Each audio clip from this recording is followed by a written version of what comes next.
Дали знаете дека најпопуларно предание кое кај местното население се раскажува во повеќе варијанти е чудото со мечката кое е прикажано и на икони, фрески, а и во релјефи.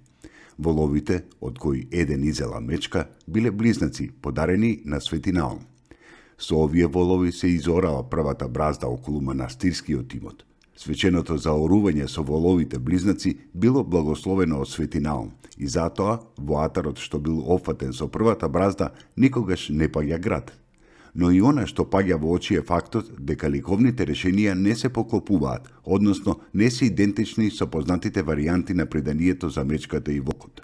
Имено, на фреските во манастирот, ова чудо ликовно е обликувано како вол и мечка впрегнати влечат мала кола, со две тркала, какви што и денес се сретнуваат на падините кон Охридско и на планината Галичица.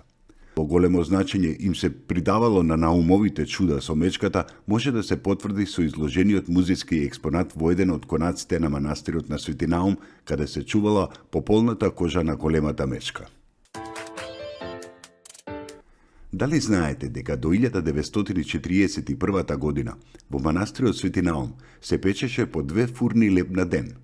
Секогаш стоеше пред портата еден манастирски човек со вреќа леб. Тој на секого што ќе поминеше покрај манастирот му даваше по еден леб. Секој што минуваше тука без разлика дали му требало или не, земаше за здравје. Од тој леб, оној што ќе земеше, кого ќе сретнеше патем и дома, на сите луѓе им даваше по некој залак, онака како што се прави и денеска со сваќата на свадбите. Тие што патуваа подалеку или на други места, го земаа лебот како еден вид документ пред развојниците. И кога манастирот ке пушташе своји калуѓери, им даваа повеќе лебови, мали пешници, за да им даваат на гладните што ќе ги сретнат, а и за да не бидат напаѓани од качаци.